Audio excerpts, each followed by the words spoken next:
नमस्कार। आज हम बैक्टीरिया के जेनेटिक मटेरियल के बारे में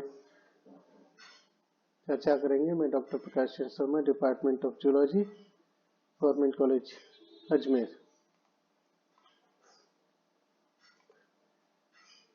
सबसे पहले आप याद रखिए कि प्रोकैरियोट्स में भी, बैक्टीरिया में भी यूकैरियोट की तरह ही डीएनए डबल हेलिक्स के फॉर्म में होता है, लेकिन जो अंतर है वो ये है कि जहाँ यूकैरियोट्स में आपको लीनियर दिखाई देता है अधिकांश में, प्रोकैरियोट्स में अधिकांश के अंदर ये एक क्लोज सर्किट के रूप में, सर्किल के रूप में दिखाई देता है। साथ ही साथ इसमें जो नॉन कोडिंग रीजन है अक्सर बहुत कम या नहीं होते हैं। बोरेलिया एक एक्सेप्शन है बैक्टीरिया में जिसमें लीनियर डीएनए मॉलिक्यूल पाया जाता है।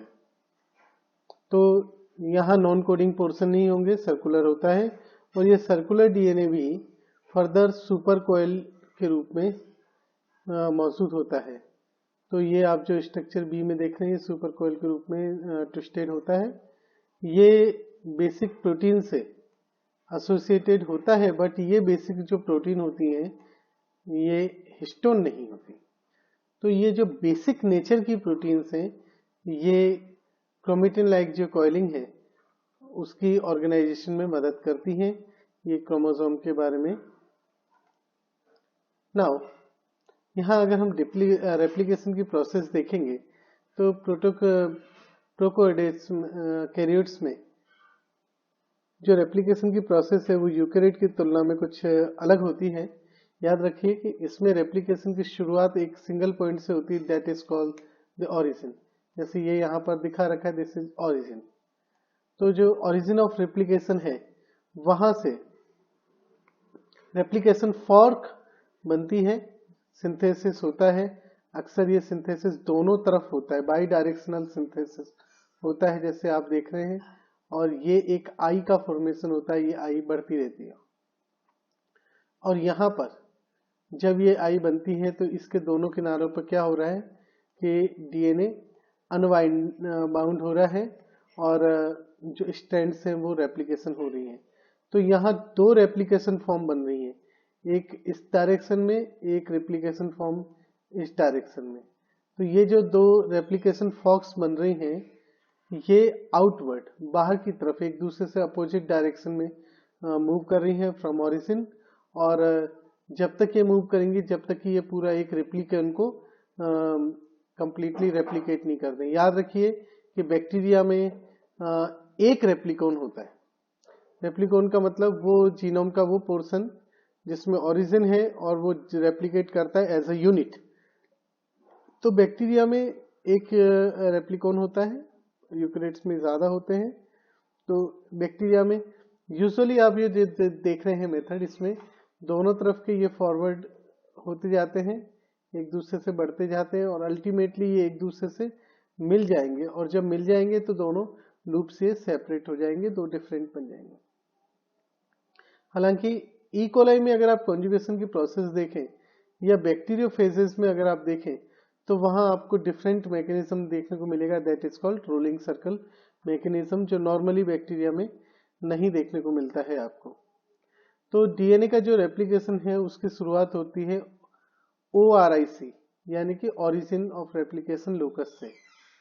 इस ओरिजिन ऑफ रेप्लिकेशन लोकस पे सबसे पहले डीएनए ए नाम की प्रोटीन अटैच होती है, जो कि यहाँ पर अटैच होती है, और साथ ही साथ ये एनर्जी प्राप्त करती है एटीपी से, एटीपी को हाइड्रोलाइज करती है, जिससे इनिशियल अनवाइंडिंग होती है डबल स्ट्रैंडेड डीएनए की एट इनिशिएशन साइट।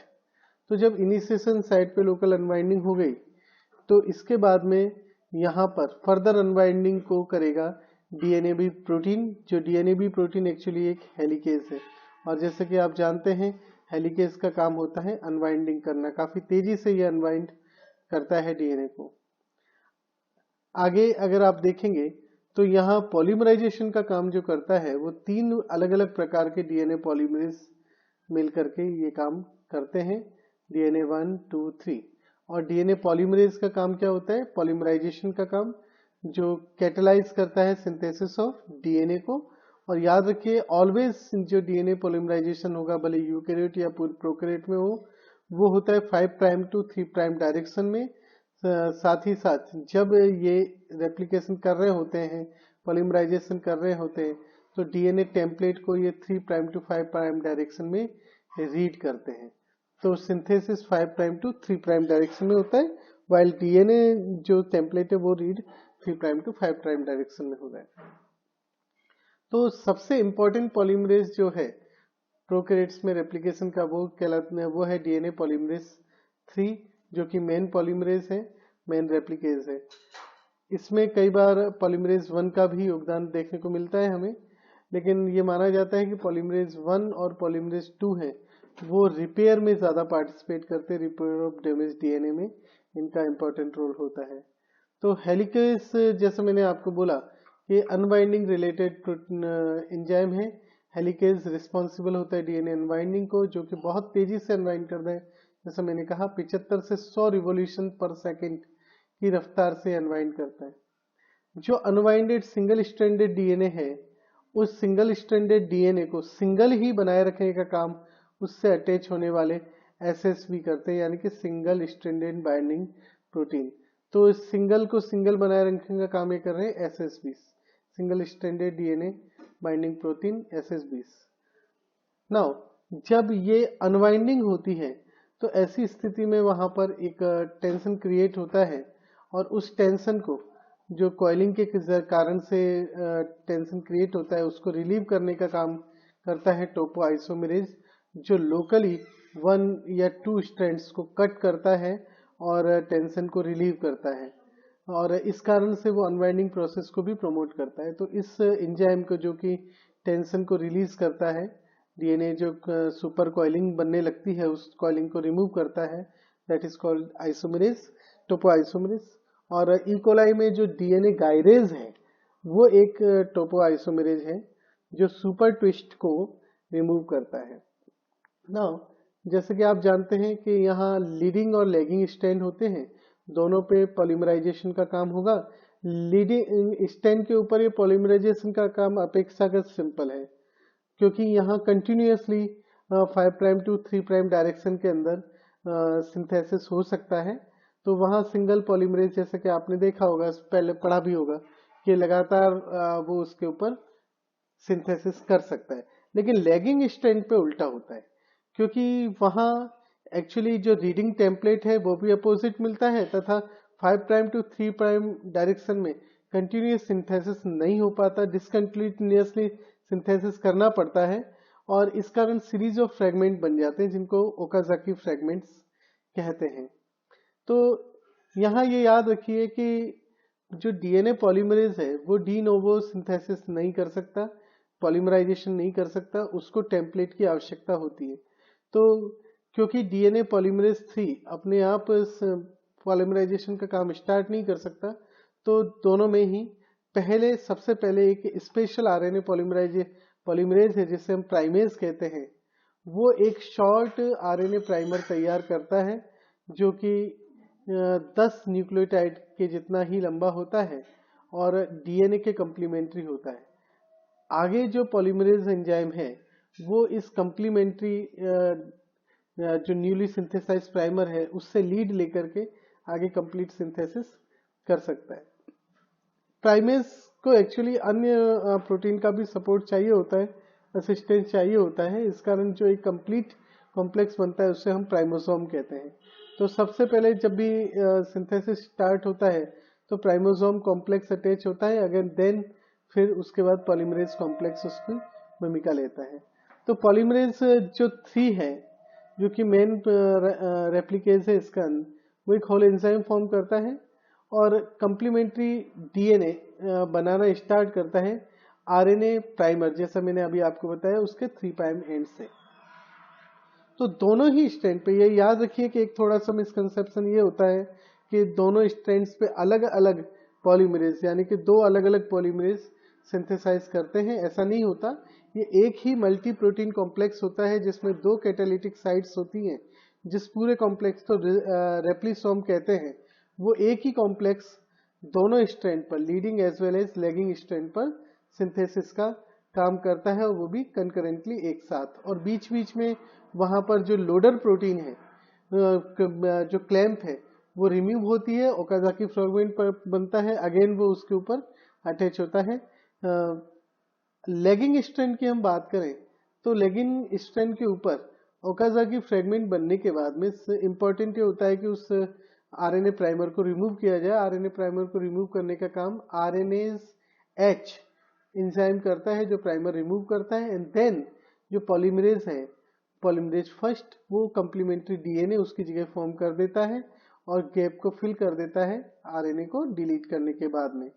तो यहाँ पर जो ये गैप फिल हो गया, लेकिन अभी भी वहां पे एक निक बचा रह गया। उस निक सीलिंग का काम डीएनए लाइगेज करता है, जो वहां पर एक फॉस्फोडाइस्टर बॉन्ड बना देता है 3' हाइड्रोक्साइल के जो ग्रोइंग स्ट्रैंड का 5' फॉस्फेट जो कि ओकाजाकी फ्रैगमेंट का है, उन दोनों के बीच में। तो जो बैक्टीरियल लाइगेज है वो यहाँ याद रखिए कि बैक्टीरिया में जो लाइगेज है वो NAD से एनर्जी प्राप्त करता है। पायरोफॉस्फेट बॉन्ड जो NAD का है उसको एनर्जी सोर्स के रूप में इस्तेमाल करता है। और प्रोकैरियोट्स के अंदर जो रेप्लिकेशन की रेट होती है यूकैरियोट की तुलना में बहुत ज्यादा होती है। यूकैरियोट में मात्र 50 से 100 बेस पेयर पर सेकंड की रफ्तार से रेप्लिकेशन होता है, जबकि प्रोकैरियोट्स में 750 से 1000 बेस पेयर की रफ्तार तक पहुंच जाता है। तो ये एक ओवरव्यू है रेप्लिकेशन का। यहाँ पर आप देख रहे हैं कि ये लीडिंग स्ट्रैंड है और लीडिंग स्ट्रैंड के ऊपर यहाँ पर ये एक डीएनए पॉलीमरेज यहाँ पर लिंक हो रखा है, और सिमिलरली ये लैगिंग स्ट्रैंड है, वहां पर भी ये एक डीएनए पॉलीमरेज लिंक हो रखा है। और इसको जोड़ने का जो काम करता है, जो इसको इंगेज करने का काम करता है, वो ये स्लाइडिंग क्लैंप। जब ये स्लाइडिंग क्लैंप जुड़ा होगा तो ऐसी स्थिति के अंदर ये पॉलीमरेज जुड़ा होगा, अदरवाइज ये इंगेज नहीं रहेगा। और ये कंप्लीटली जो आपको दिखाई दे रहा है ये कहलाता है रिप्लिसोम। और डीएनए हेलिकेज जैसा कहा, अनवाइंडिंग का काम लगातार करा रहा है। ये जो आपको नोट्स दिख रहे हैं देता SSB single stranded binding protein, और ये ओकाजाकी फ्रैगमेंट बन रहे हैं। तो यहाँ पर लूप बनता है जो 1000 न्यूक्लियोटाइड तक का लूप हो सकता है, जो एक ओकाजाकी फ्रैगमेंट बनाता है। आगे हम बात करें प्लाज्मिड की। प्लाज्मिड भी जेनेटिक मटेरियल है जो बैक्टीरिया में पाया जाता है। ये small double stranded DNA molecule है, अक्सर ये सर्कुलर होता है।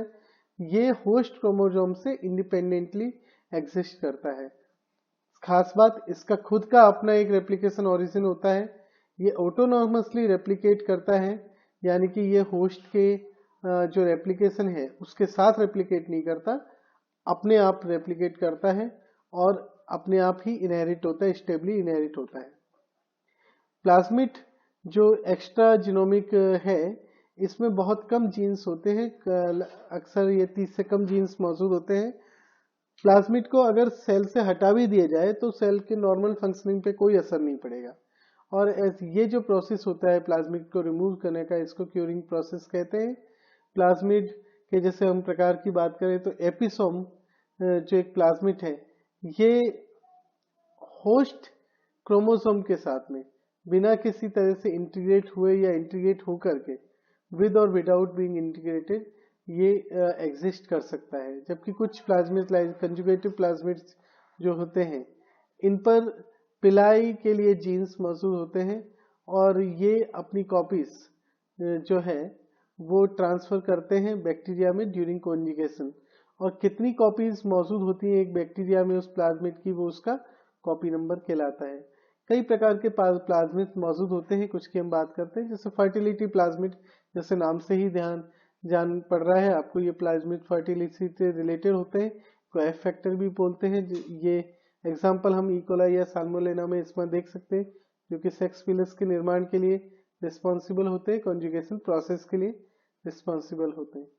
आर प्लाज्मिड, आर का मतलब फॉर रेजिस्टेंस, तो ये बैक्टीरिया को एंटीबायोटिक रेजिस्टेंस प्रोवाइड करते हैं। जैसे RP4 जो ये प्लाज्मिड है जो कि सुडोमोनास में पाया जाता है, ये सुडोमोनास को एम्पिसिलिन, एनामाइसिन, नियोमाइसिन, टेट्रासाइक्लिन आदि से रेजिस्टेंस प्रोवाइड करता है। इसी प्रकार R100 जो कि ई कोलाई, सिगेला, साल्मोनेला आदि में पाया जाता है। ये उस बैक्टीरिया को टेट्रासाइक्लिन, क्लोराम्फेनिकोल, स्ट्रेप्टोमाइसिन, सल्फोनेमाइड्स आदि ड्रग्स से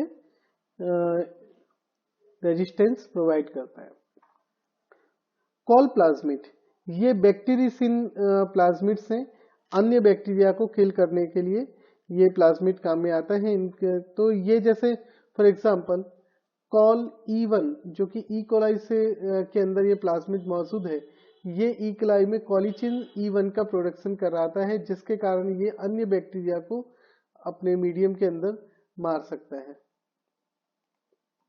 वायरुलेंस प्लाज्मिड बैक्टीरियल स्ट्रेन को वायरुलेंस प्रोवाइड करते हैं। ये काफी इंपॉर्टेंट है। जैसे K18 प्लाज्मिड जो कि ई कोलाई में पाया जाता है, ये एडहेरेंस एंटीजन के निर्माण के लिए रिस्पॉन्सिबल है। ENT प्लाज्मिड ये इंटरस टॉक्सिन का फॉर्मेशन कराता है। इसी तरह कॉल बी K30 प्लाज्मिड जो है वो आयरन अपटेक के लिए सिडरोफोर फॉर आयरन अपटेक, और साथ ही साथ ये इम्यून मैकेनिज्म से रेजिस्टेंस प्रोवाइड कराता है। इस तरह से इनको प्लाज्मिड को हम कहते हैं वायरुलेंट प्लाज्मिड। इसके अलावा अन्य प्रकार का प्लाज्मिड होता है जिसको हम कहते हैं मेटाबॉलिक प्लाज्मिड। ये किसी मेटाबॉलिक पाथ से रिलेटेड प्लाज्मिड होते हैं, उससे रिलेटेड इसमें जिस मौजूद होते हैं, जैसे कैम।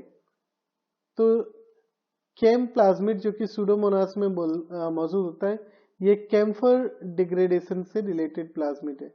इसी तरह सिम प्लाज्मिड जो कि राइबोसोम में मौजूद राइजोबियम में मौजूद होता है, ये नाइट्रोजन फिक्सेशन और सिम्बायोसिस से रिलेटेड प्लाज्मिड है। इसमें उससे रिलेटेड जीन्स मौजूद है। तो हमने यहाँ पर जो प्रोकैरियोट्स में उनमें जेनेटिक मटेरियल के बारे में बात की। धन्यवाद।